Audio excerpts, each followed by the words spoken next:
Futuro do Clube de Regatas de Ribeirão Preto segue incerto. A decisão do STF de demolir grande parte da construção voltou para a primeira instância para ser cumprida. Enquanto isso, a Prefeitura já sancionou leis que podem salvar o clube.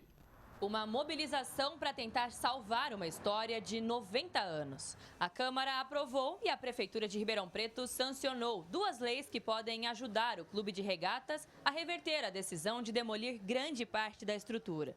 A primeira delas declara o clube como patrimônio imaterial do povo ribeirão-pretano. A outra transforma a área de preservação permanente das instalações como área urbana consolidada, o que permitiria as construções às margens do rio. Isso não foi aprovado para o Regatas, isso foi aprovado para o município de Ribeirão Preto, que vai permitir que em todas as áreas que estão próximas ao curso d'água com menor do que 10 metros, a lei diz o seguinte, quem está fica e vai pagar uma multa por metro quadrado de área construída que está dentro da faixa dos 10 metros e quem não está não pode construir mais a 10 metros da beira do rio. A ação do Ministério Público Federal se arrasta há mais de 25 anos e aponta que o clube desrespeita o Código Ambiental por estar a menos de 100 metros do Rio Pardo. Dessa forma, mais de 80% da estrutura seria destruída. Se ficar nessa história que está dos 100 metros, na minha opinião, faliu, acabou. Não existe, não permite a sobrevivência. Eu entendo que o Clube de Regatas não prejudica o meio ambiente, muito pelo contrário, o Clube de Regatas auxilia o meio ambiente, sobre todos os aspectos, sobre tudo o que nós temos aqui, que já foi amplamente discutido anteriormente, a usina de geração de energia, tratamento de esgoto, que nós jogamos água limpa no rio, toda a arborização que existe dentro do clube. Nós temos lá uma área de APP, onde estamos fazendo o replantio e as árvores estão lá crescendo, 550 mudas de árvores naturais, árvores do meio ambiente daqui da região. Então, tudo isso é para ajudar o meio ambiente e não prejudicar, na minha opinião. Ao mesmo passo em que as leis municipais foram aprovadas, o processo judicial também teve uma nova movimentação. A decisão do STF, que determinou a demolição de parte do clube, voltou para a primeira instância para cumprimento de sentença. Ou seja, o caso está de volta a Ribeirão Preto, na 4ª Vara da Justiça Federal, que deve colocar a determinação em prática. Até agora, todas as votações e as pessoas que decidiram fizeram votos assim sem conhecer, sem saber o que é o Regatas ou onde está o Regatas. Quer dizer, fizeram votos, decidiram coisas no papel sem conhecimento próprio. Espero que agora, com o Ministério Público, nós possamos demonstrar isso. As pessoas são aqui de Ribeirão, conhecem o que é o clube, o que faz o clube, qual é o papel do clube. Então, eu tenho total esperança que nós vamos ser ouvidos nesse sentido, pelo menos, para preservar e fazer a manutenção do clube. Na visão desse advogado especialista em direito público, o Regatas está em uma corrida contra o tempo. Mas é possível tentar rever e até anular essa decisão através de uma ação rescisória. Um advogado habilidoso, entendedor da área, certamente teria condições de tentar rescindir o acórdão e em São Paulo, perante o Tribunal Regional Federal da Terceira Região, utilizando a chamada prova nova, que são essas 2 leis, a qual o Regatas não tinha ciência e não sabia. São provas pós-julgamento. Pós-coisa julgada material. Então, tem que correr os advogados Regatas para suspender o acórdão de segunda instância, suspender a demolição e, com isso, tentar propor ao Ministério Público Federal, respeitável órgão do Ministério Público Federal, o MPF, um TAC, um termo de ajuste de conduta, de acordo com o artigo 3º da Lei Municipal, tentando-se aí, no caso, uma compensação ambiental. Ele avalia a possível demolição do local como um enorme prejuízo para Ribeirão Preto, para a história da cidade e, claro, para o bem-estar da população. Talvez o Clube Regatas seja um dos últimos grandes refúgios para a população ter o direito constitucional ao lazer e ao exercício da cidadania. É um patrimônio ribeirão-pretano que também deve ser levado em conta pelo respeitável órgão do Ministério Federal, normalmente porque toda cidade precisa desse tipo de equipamento público e não pode ser desprezado. A tradição ribeirão-pretana, o orgulho ribeirão-pretano daqueles que convivem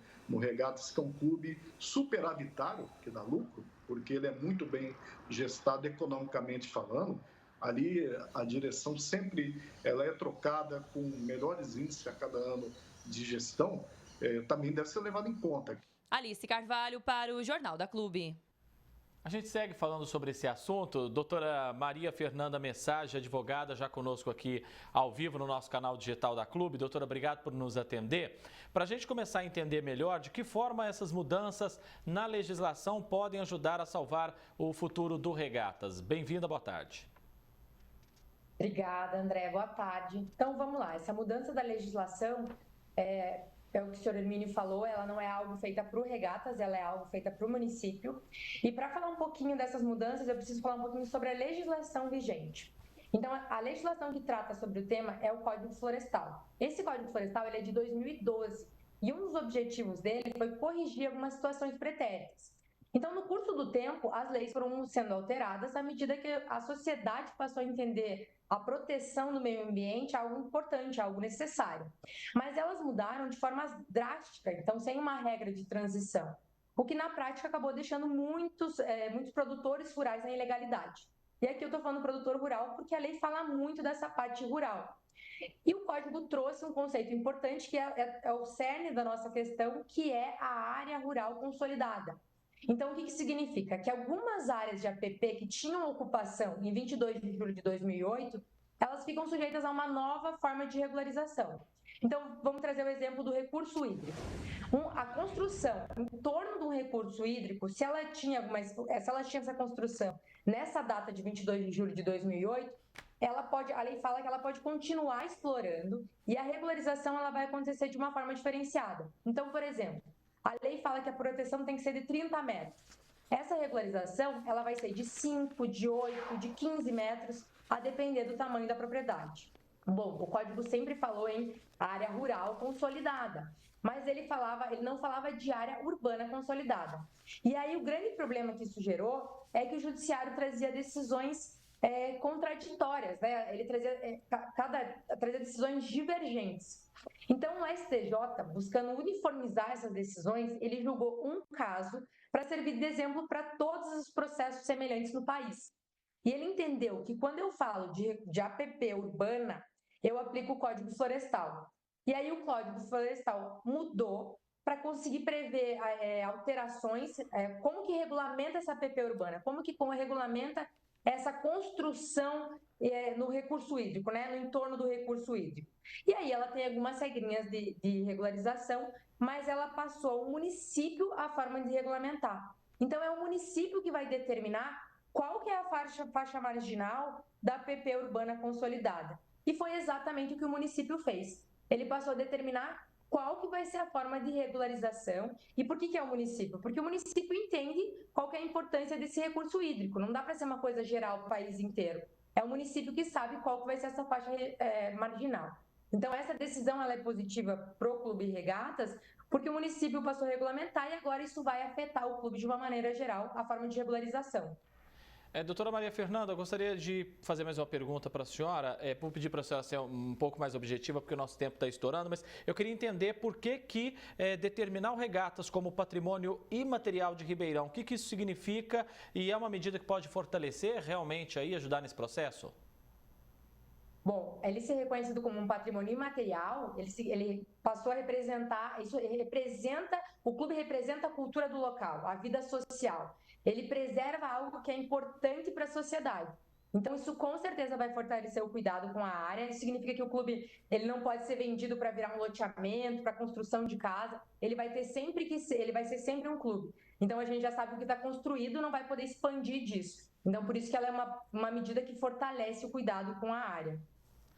Doutora Maria Fernanda Message, advogada, agradeço muito a sua gentileza aqui com o Jornal da Clube, ajudando nesses esclarecimentos. Um grande abraço, doutora. Abraço.